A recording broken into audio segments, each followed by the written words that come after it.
Welcome to this seminar about compliance in QualiWare. I hope that all of you is aware of what QualiWare is, but because this is a little prerequisite for this webinar.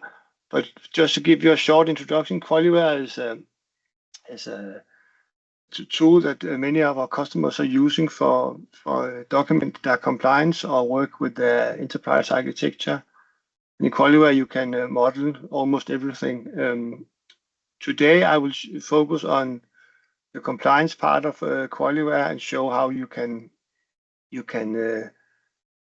map all your content to the regulations that you want to comply with, and you can pursue audit readiness and ensure that you have all the box ticked, so you can sleep well at night.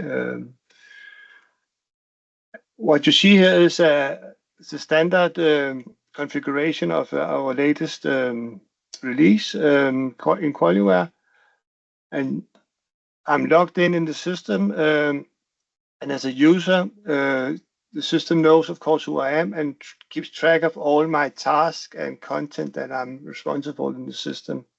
So what I see here is what we call a user desktop, where I can find my to-do list and my responsibilities. I just want to briefly show you that, just so you get a hand of how it works. So here you can see these are my assignment in the tool at the moment. So I'm responsible for some audits that I need to verify. I have some new audits that I'm in the process of announcing and preparing. And then I have other content that I'm in charge of that I need to look into. All the content is governed, what we call with a governance workflow engine. So it keeps track of when a process, for instance, is approved or need to be validated, or there's a new change request or a new audit that you have to pursue. Then you will get a mail and a notification in the system saying now you have a new task to do. Before we go into the compliance part, I just want to show very briefly an example of some processes and how they are modeled in the system. So here I have a top process network, and you can see there's some responsible positions of this content. So these are the ones having being responsible for this is being valid and approved. And you can see here that this one is actually just freshly valid and is an approved version. And you can drill down in the processes, going to the next level. Again, here, what we see here is some processes in a car rental company. This could be any processes that are relevant for your business. All this can be created and enriched, and you can drill all the way down in the hierarchy, and all these objects here you can click into and get more details about that.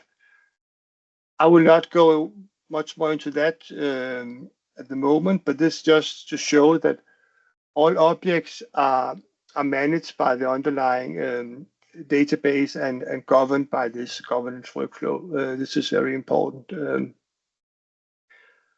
there's a lot of other features I won't address at the moment. You can see here I also have another desktop, what we call them. And this desktop is a compliance desktop. This is a standard desktop that is configured to suit the whole journey related to compliance for a particular regulation or standard that you want to pursue.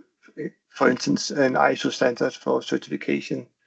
You can see here, getting started, I can, if I have some content, I can import it. I will show that in a moment, but just to go into a more simple use case, I will start to create some compliance content. So now I want to, in order to pursue compliance, you need to have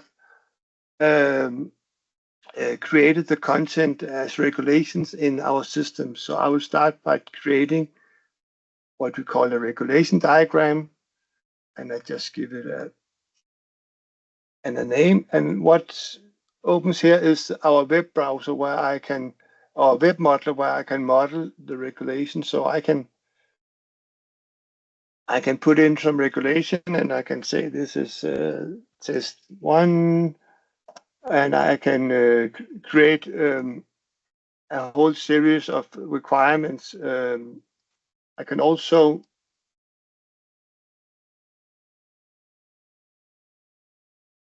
see here. I can also use some of our accelerators. So if I want to create a set of regulation based upon some content, I can just paste that in here in the editor, and then I will get a fast flow, or let's see here, a hierarchy of all my regulations. And of course, afterwards, I can toggle these and enrich them. Let's just save that for now. So this is the first step, that you create the regulations and the paragraphs that you want to document compliance for. Once this is done,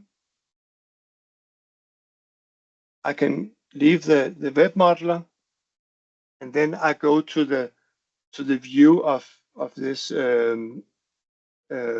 regulation diagram. This is, of course, not that enriched at the moment. So once I click each of these, you can see I don't get any descriptions. So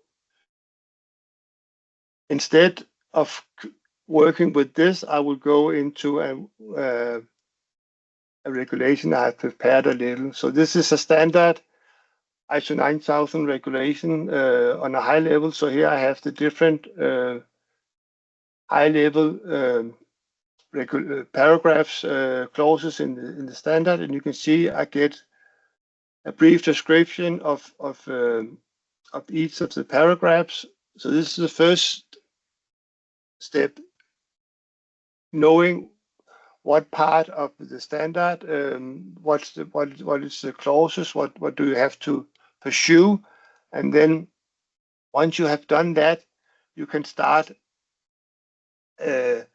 enriching, saying, okay, this particular paragraph I would comply by having an object or a content or policy that will fulfill this regulation. You can see this 10, the improvement and corrective action. I don't have a paragraph here for it, so I can actually use our AI to create. I can ask the AI to add the paragraph text for an ISO 9000 for this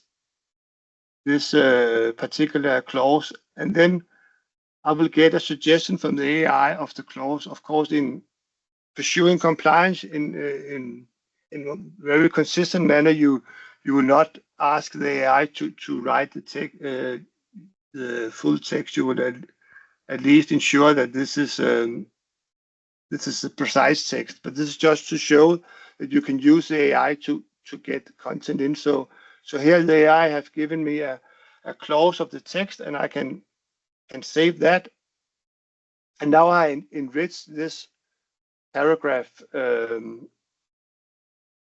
When I click on it here, you can see that the text. That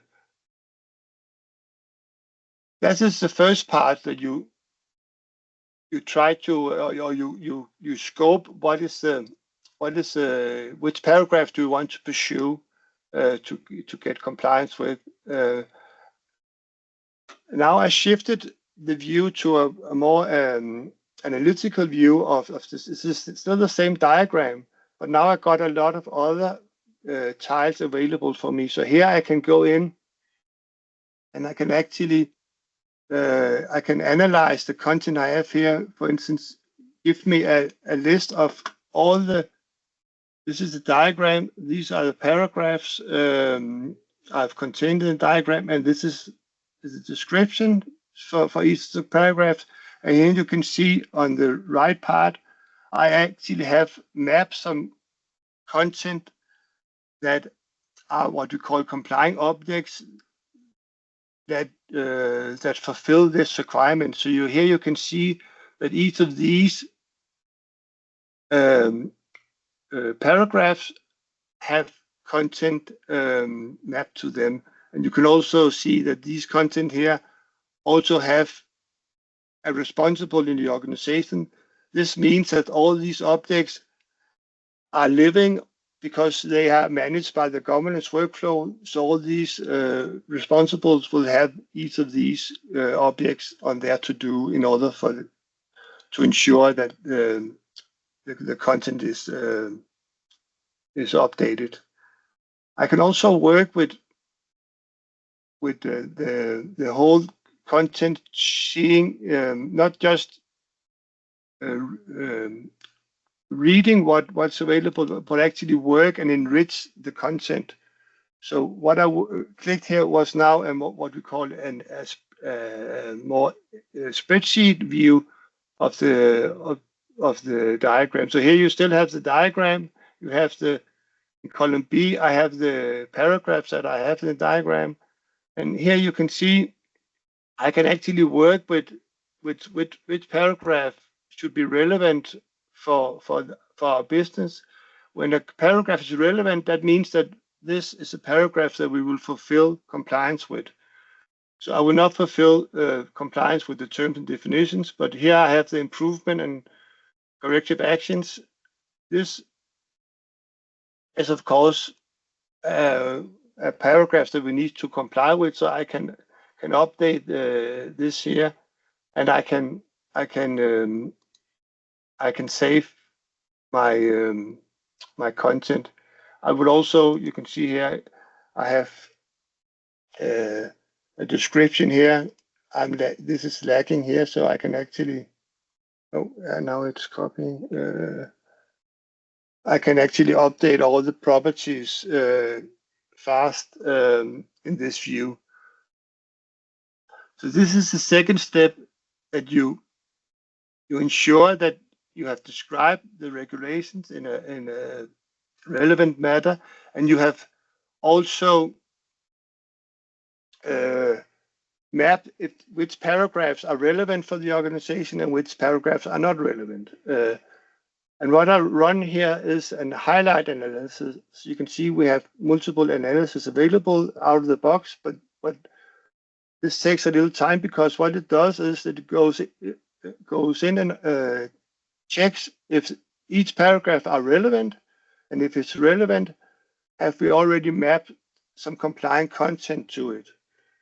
And you can see here that the first 3 ones are not relevant, so we don't want to consider these at the moment. All the green ones are relevant, and we have mapped content to them, so that's good. The paragraph 6 here, planning for quality, yeah, it's red because we have mapped it as being relevant, but we still haven't mapped any content to it. So we have to look into that. Another, as a part of this, I can also justify why I have mapped a paragraph for being relevant or not. So if I just expand this a little, you can see here we have paragraph 6. It's relevant. We have the description, and we have actually already made a justification saying that this should be relevant. And we can describe our justification why it should be relevant. We can assign a responsible and an owner for this justification, and then we can, as a part of the start of your compliance journey, you can map not the complying object, but the target complying object. That is, we think that we can fulfill this regulation by this creating this object, and once we have done and matured the object, we can actually afterwards map it to the final complying object. So this justification is your documentation of why you have enabled or disabled a paragraph. So in some standards that could be relevant for you to justify. I don't think you will usually do it in ISO standard pursuing a certification, but it could be relevant for some of the larger EU standards or other governance standards that contains a lot of paragraphs, and you will only need to document some of them for you. But I can actually go in here and I can see I can map some content to that. So let's see here. We can see. Let's see. Control. I have manage and control the business. I want to map this process. And now I've mapped a complying object to this regulation part. So that means that if I run this analysis again, the 6 planning of quality will also be green. I can also easily go in and see here in my regulation that I have mapped an object, and this object already have the head of strategy as responsible. So this is an object that is assigned to one in the organization. So this is the second part that you have identified the relevant parts. You have created or identified content in the organization that you need to finalize and approve in order for you to ensure that you fulfill the compliant regulations. The next part here is that you in terms of a certification, you also need to ensure that all these parts are being audited. So that will be the next natural step that you can pursue. And you can see here I have a lot of tiles here, and just want to show that you can actually also, this is the standard view, but I actually prepared another view containing a subset of the tiles. So you can, all these you can adjust in the system to give you the precise view that you want to work with. So still I have the same edit content here. I have the same highlight. I have the same analysis. But you can see here, I have what we call the compliance matrix. So here it maps all the paragraphs. It shows the relevance of them, the complying objects, and then the additional columns here are actually the audits that we have mapped where these compliance objects are in scope, and I can see the audit date and the governance date of this audit.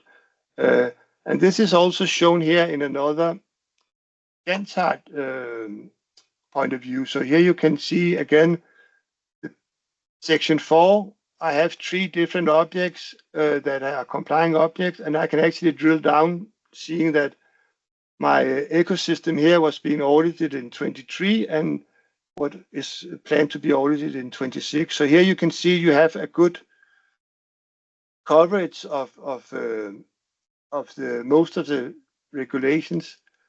Again, I can, one of the highlights I have here, I can run an analysis saying, okay, show me all the audit, the most recent audit of all these regulations. What's the status of these?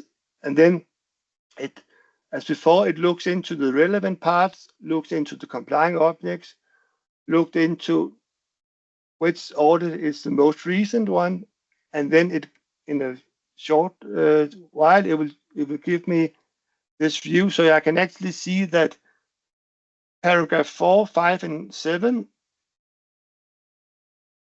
These are also the ones here with covering 26.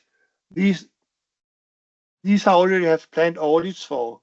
The green one in the number 8, yeah, I audited that last year.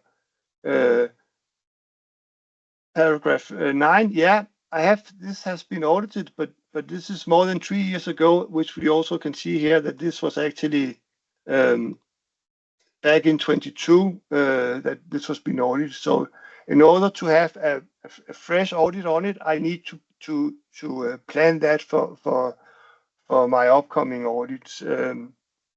And again, in order to do that, I can open another spreadsheet saying what are the audits associated to the complying objects. So I get a same spreadsheet as before with all the regulations, the key properties, the paragraph number, the relevance, and here you can see manage and control. The business hasn't been audited yet, so I can go in and I can link to it to an existing audit, or I can actually create a new audit saying that this should be a part of this.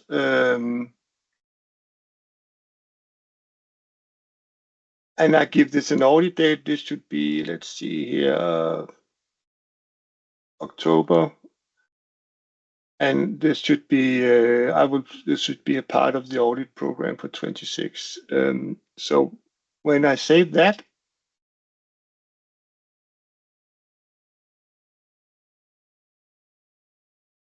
and I just refresh my page. Oh, sorry.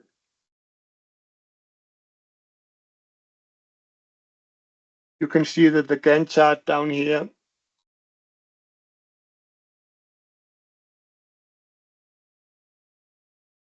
should include this one. Probably didn't. No, I didn't. Yeah, see, now I clicked into the audit, and now I get the detail of the audit. And what it didn't get my date, so I just put in the date again. Probably was a little too fast. So let's see here. I save it. So just before we go back to the view, you can see this is the view of an audit where I can see the key parameters of the audit, and this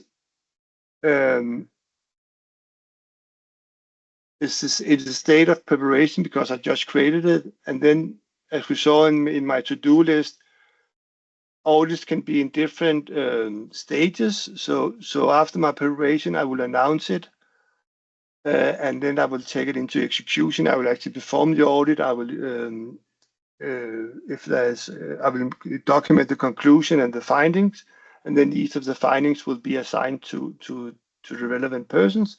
And then at the end, I verify and close the audit. So this is the flow that is govern the audit objects in the system. You can have other flows for other types of content. And I can actually see here, this is my audit program, again with some properties. And we have now 4 audits in my audit program for 26. And I can see the schedule here of these audits. I don't know why it doesn't. If we go back here, I get the view here of my updated audit.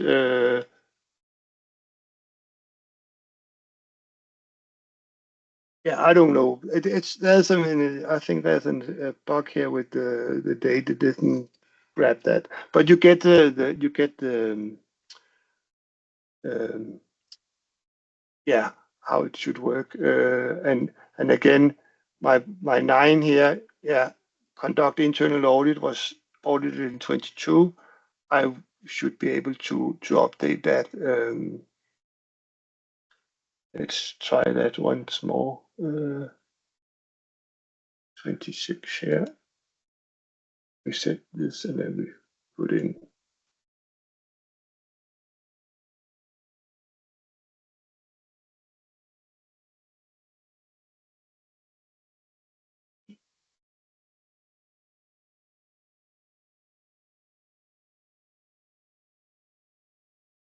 The next step is, one thing is that the thing has been audited. The next part is, did we find any findings related to the audit? So I can go in here and actually expand this view here. So here I get all the regulations in my diagram, and then I can see all the associated content. And just for the sake of simplicity, I just show you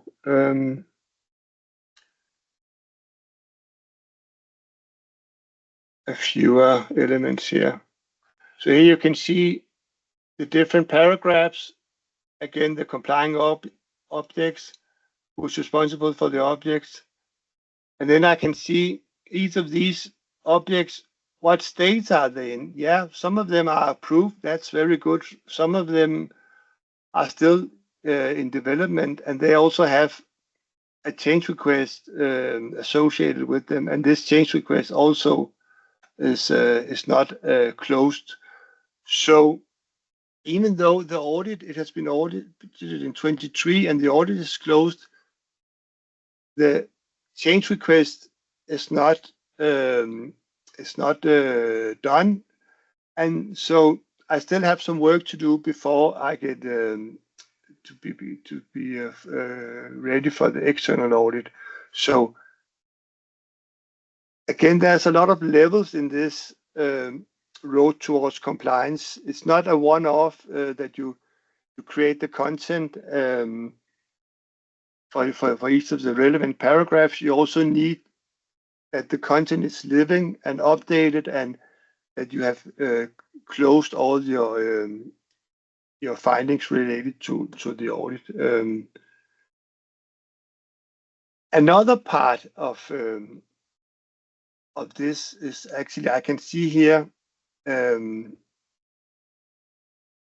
is another example, but again, I have the paragraphs, and here I have it focusing on the change request and the stage of the change request. So all these queries you see here is trying to fulfill a specific subset of the task that you need to pursue. Go back to my compliance desktop. I can look at all my audit programs. So this is more not in terms of a particular regulation, but this is managing all my audits. I can see all my programs,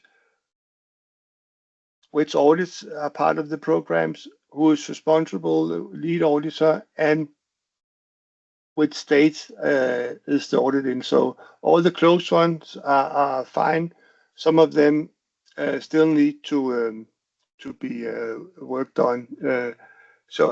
And similarly, I can go in, see all my audits. I get another view, and here I can easily filter and find relevant parts. But so each of the subject or objects are assigned to a person or a position, and they are the ones having the content on their to-do list, being responsible for it. What you see here on the compliance desktop is also you can see some basic GDPR queries that we have, so you can look into the whole standard of the GDPR. So here we have all the section in the standard. So here you have the high level diagram with all the 11 chapters, and each of the chapters is detailed in a subset articles. And here I can filter and see, okay, show me the articles in GDPR that we have mapped as being relevant. And here I get the list down to 9, and I can go in and see, okay, here I have, for instance, right to of access by the data subject, and we have a process for that. And so each of these paragraphs, you can see that we have mapped relevant. We have mapped a dedicated content to it.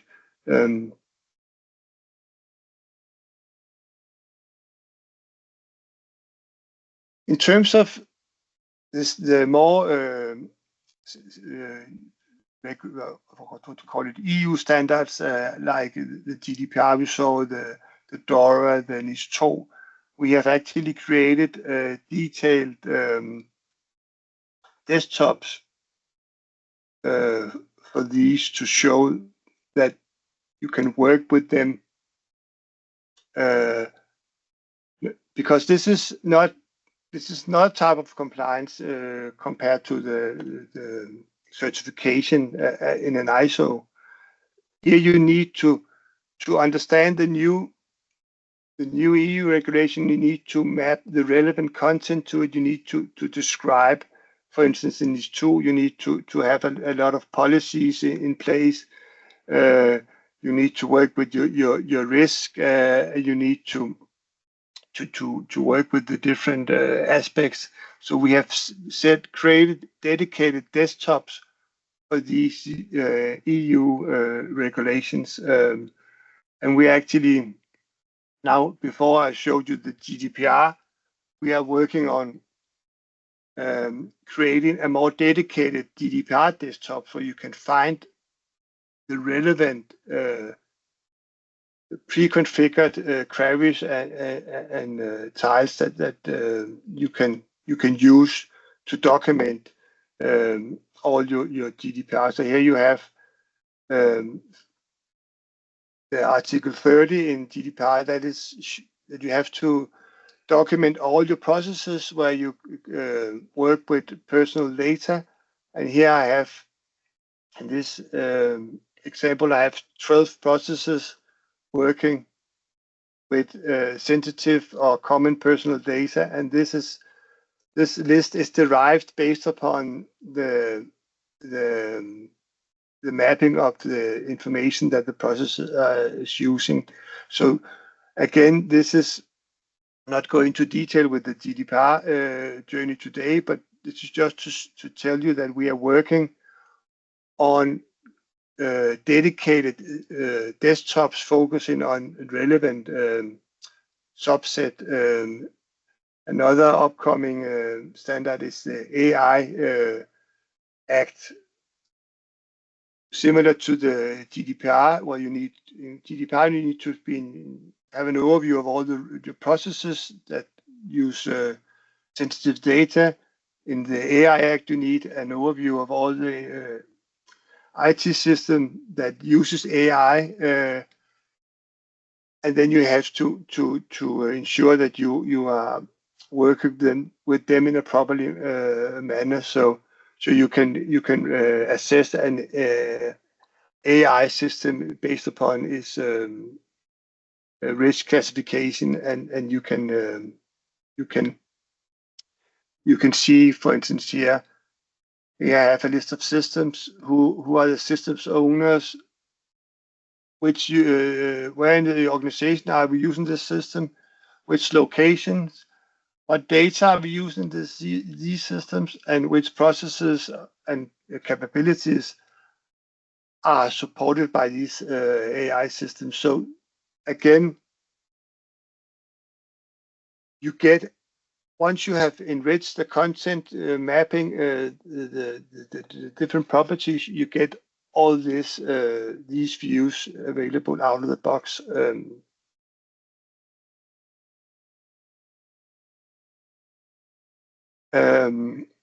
And again, to get up and running, you don't need to start from scratch. You can You can all these EU standards and other governance standards. We have created most of them in Qualiware, but you can also import easily a subset of a standard. So here I have, let's see here, I have a CSV file with some content. And you can see here what it does in this importer. It looks at the columns in my spreadsheet, and I have 4 columns here: regulation, relevant for business, paragraph text, and paragraph number. So if I map saying that that this is a regulation, that this is the main object, I can this smart importer read the meta model of the Qualiware, and then it try to map the property in my data to the property of the objects in Qualiware, and I can modify that. But I'm satisfied with this mapping. I can go next. It says I don't have any conflict with the data I'm trying to upload, so I can go to the next. I can see I actually have 30 regulations from a spreadsheet that I can import now. And you can see here, I get the text of the regulation, the relevance, the paragraph text, and the paragraph number. And I can review this before I create the objects. And then this is a fast way to get content in the system. I won't do that because I have sufficient object already in my database. Here we have approach to compliance management. We get a link to our Center of Excellence where you can go into detailed reading about the different desktops. You can go in and see how do we work with our compliance matrices. There are small animations showing some of the parts I just showed you, but you can go in here and you can study each of the things in detail, because there's a lot of content available here in the Center of Excellence. This is the whole dashboard where you see where we have the different elements, the matrix that is generated automatically, or the edit spreadsheets, the highlights, analysis, and the Gantt chart. And these you can actually go in and get a detailed explanation about how it's works, and some examples. So again, just an encouragement to go into our Center of Excellence, and you can study the content in depth there. And if you don't have an account, you can sign up for free.